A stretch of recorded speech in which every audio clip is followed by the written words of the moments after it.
हरि भजन बिना सुख शांति कहाँ। भगवान का भजन ही परम सुख और परम शांति को देने वाला है। तो इस पावन श्रावण मास में आप लोग भगवान की इस मंगलमयी कथा को, पवित्र कथा को,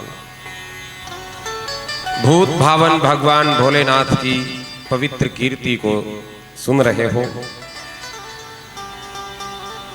जो कि हर तरीके से कल्याण करने वाली है। जिन हरि कथा सुनी नहीं काना, श्रवण रंध्र अहि भवन समाना। जिन कानों ने कभी भगवान की कथा को सुना ही नहीं, जो कान भगवान की कथा में रुचि ही नहीं लेते, संसार की बहुत सारे बातें सुनने में तो रुचि लेते हैं, लेकिन जो कान कभी भगवान की कथा सुनने में रुचि ही नहीं रखते, उनको क्या कहा गया है? श्रवण रंध्र अहि भवन समाना। उन कानों को केवल एक सुराख की संज्ञा दी है। वो शरीर में केवल सुराख तो है, जैसे मकान में रोशनदान छोड़ दिया जाता है, तो केवल वो ऐसा ही है। तो कानों की सार्थकता भगवान की कथा सुनने में कही है। जीवा की सार्थकता भगवान का गुणगान गाने में कही गई है। जीवा भगवान ने दी है, तो भगवान का कीर्तन, भगवान का गुणानुवाद इस जीवा से गाएं। ये नेत्र तब सार्थक है, नेत्रों का होना तब सार्थक है। नेत्रों का फल ये कहा गया है, ये सारे जगत को ईश्वरमय देखें, भगवान की छवि को ये नेत्र निहारें। तो इस तरह से कहने का भाव ये है, शरीर के प्रत्येक अंग से हम भगवान की सेवा पूजा करें, उससे क्या होगा? उससे हमारा ये तन, मन, बुद्धि, अंतःकरण सब कुछ निर्मल बन जाएगा। प्रेम से कहो श्री राधे। कल आप सबने पार्वती मंगल में बड़े भाव के साथ, बड़ी श्रद्धा के साथ, हर्षोल्लास के साथ भाग लिया। विवाह के बाद बड़े आनंद से पर्वतराज हिमाचल ने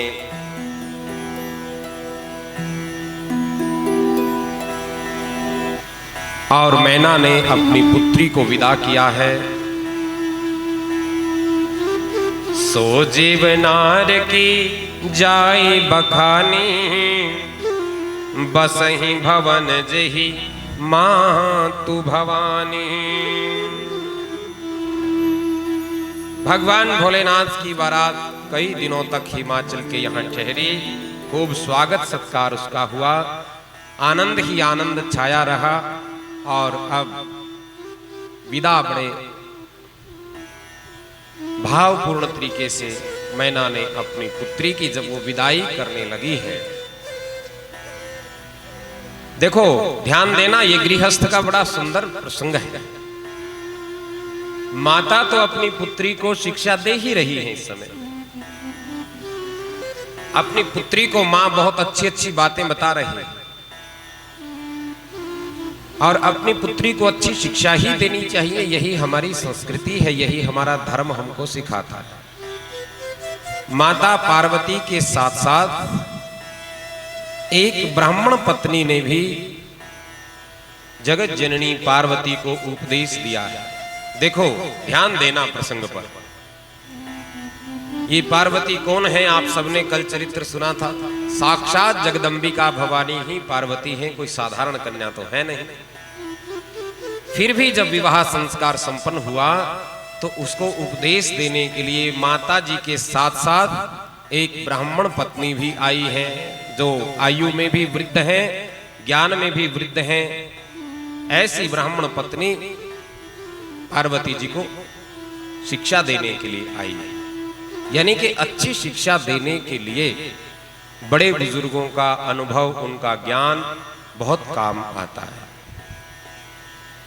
धन्या पतिव्रता नारी। और शिव पुराण में जो ये वर्णन आया है ना, आप में से जिसने भी शिव पुराण को पढ़ा होगा या अब पढ़ रहे हैं सावन के महीने में, या फिर कभी अवसर लगे फिर पढ़ेंगे, तो आप बड़े विस्तार से इसमें देखेंगे। इतना विस्तार से कथाओं में तो सारे प्रसंगों को नहीं, कथा में तो बस उसका सार मात्र ही बताया समझाया जा सकता है। यानी कि गृहस्थ के जो जो नियम हैं, इस सनातन धर्म की बात हम कर रहे हैं। सनातन धर्म में गृहस्थ में जो जो नियम हैं वो सारे के सारे ब्राह्मण पत्नी के माध्यम से यहां बताए जा रहे हैं। और ऐसा ही प्रसंग आपने सुना, पढ़ा होगा या सुना होगा। जानकी जी जब भगवान राम के संग, लक्ष्मण के संग जब वनवास गमन उनका हुआ है, वन में वो अनेक आश्रमों में गए हैं। अनेक आश्रमों में जाते हुए तो एक आश्रम में वो गए हैं जो अत्रि मुनि का आश्रम है। प्रेम से कहो श्री राम। अत्रि मुनि की पत्नी है अनुसुईया। माता अनुसुईया ने जानकी जी को उस समय बड़ा सुंदर उपदेश दिया है। रामचरितमानस के अरण्य कांड में बड़ा विस्तार और बड़ा ही सुंदर वो प्रसंग है। अनुसुईया माता जानकी जी को ये उपदेश दे रही हैं, तो वैसा ही उपदेश यहां एक ब्राह्मण पत्नी मैया पार्वती को दे रही है। मातु पिता भ्राता हितकारी, मित प्रद सब सुनु राजकुमारी। अमित दानी भरता भय देही, अमित दानी भरता भय देही। अधम सोनारी जो सेवन तेहि, अधम सोनारी जो सेवन तेहि। ध्यान देकर के सुनना। माता पिता भ्राता बंधु ये सब के सब हितकारी हैं। हे पार्वती सुनो, ये सब हितकारी हैं, सब अपना अपने अपनी ओर से हित करते हैं। पिता भी पुत्री का हित चाहते हैं, हित ही करते हैं, मंगल ही करते हैं। भाई भी अपनी बहन का मंगल ही करते हैं। माता भी अपनी पुत्री का हित ही चाहती हैं। ये तीनों हित चाहते हैं, कोई अहित नहीं चाहता। फिर भी अमित दानी भरता वय देही, इनका हित चाहना एक सीमा तक है। यानी कि एक सीमा तक ही तो वो पुत्री का हित चाहेंगे। पिता का दायित्व कहां तक है? संतान को जन्म दिया, पुत्री को जन्म दिया, पुत्री को अच्छी शिक्षा दें, अच्छी एजुकेशन उसको दें, यही तो पिता कर सकते हैं। उसको अच्छा वातावरण दें, घर का वातावरण बढ़िया दें, ये माता कर सकती है। उसको पढ़ाई में, आज की यदि बात करें वर्तमान समय की, बेटी को पढ़ाई में कोई दिक्कत ना आए, खाने पहनने में, आने जाने में किसी प्रकार की कठिनाई ना हो, ठीक से वो अपना काम करती रहे, माता यही तो कर सकती है। भाई भी अपना धर्म यही निभा सकता है। बहन की जहां तक हो सके, जैसे हो सके वैसे वो उसकी सुरक्षा करते हैं और खूब प्रेम प्यार से बहन भाई रहते हैं। इन तीनों की अपनी अपनी सीमा है। तो अधिकतर जो आयु का अधिकतर हिस्सा है वो तो पति के यहां ही बीतना है। यानी कि माता पिता बंधु ये तीनों हितकारी हैं। लेकिन अधम सोनारी जो सेवन तेहि, अमित दानी भरता भय देहि। अधम सोनारी जो सेवन तेहि, पति का जो स्थान है, यानी कि तीनों का अपना अपना स्थान है, किसी का कम नहीं बताया। तीनों का बेटी के जीवन में, बहन के जीवन में अपना अपना महत्व है, माता पिता और भाई का। लेकिन पति का जो स्थान है, पति का स्थान तो परमात्मा से भी ऊपर कहा गया है। ये तीनों सुख प्रदान कर सकते हैं, लेकिन पति की सेवा तो मोक्ष तक प्रदान कर सकती है, मोक्ष तक ले जाती है। धन्या पति व्रता नारी नान्या पूज्या विशेषतः पावनी सर्वलोकानां सर्वपापोधनाशिनी।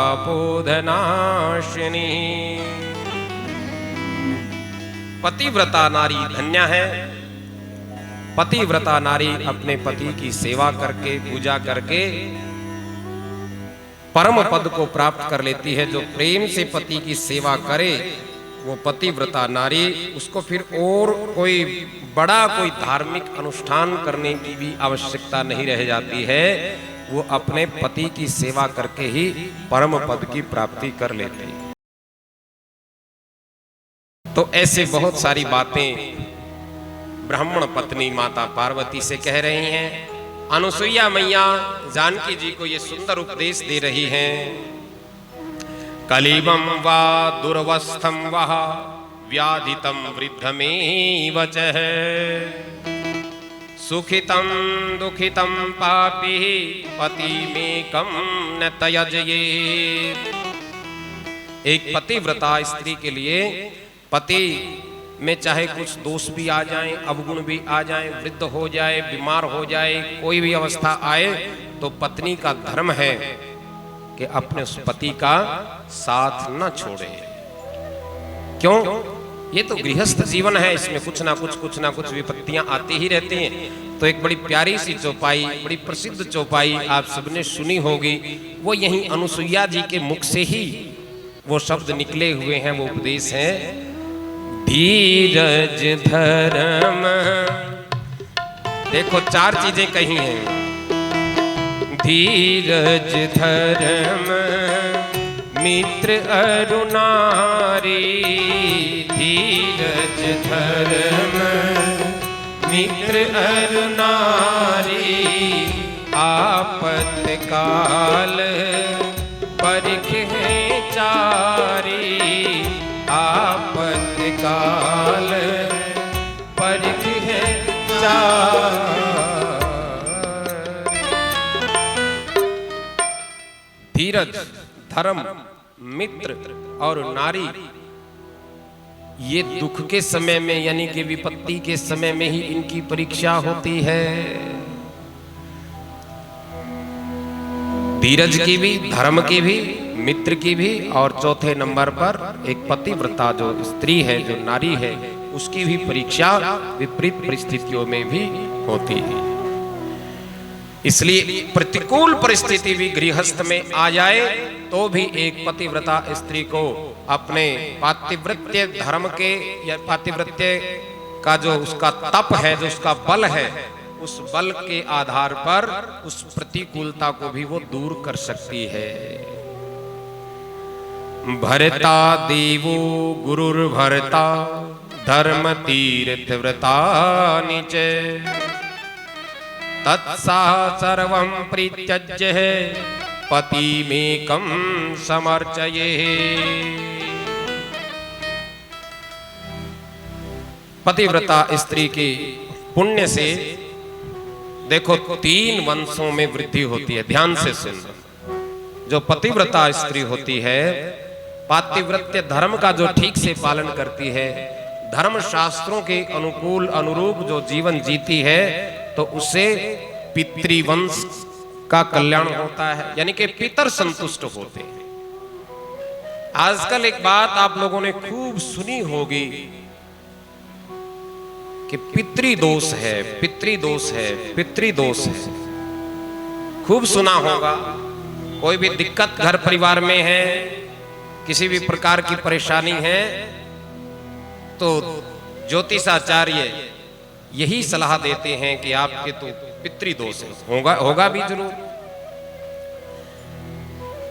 तो पितृदोष कहीं ना कहीं इसीलिए है कि हम गृहस्थ की जो मान मर्यादाएं हैं, जो शास्त्र सम्मत बातें हैं, शास्त्रों ने जो बातें बताई हैं, कहीं ना कहीं उनकी चूक हो रही है, भूल हो रही है। इसी कारण से पितृदोष होता होगा। पितृवंश का कल्याण होता है। भरता देवो गुरुर भरता धर्म तीर्थ व्रतानि च।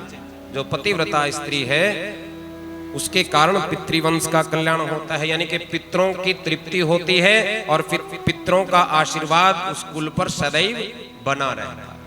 एक कुल तो वो तृप्त हो गया, और दूसरा मातृवंश, जिस कुल में उस बेटी ने जन्म लिया है, जिस माता पिता के पास से वो ब्याही आई है, उस वंश की भी वृद्धि होती है, सदा सदा के लिए उस वंश का भी कल्याण ही होता है।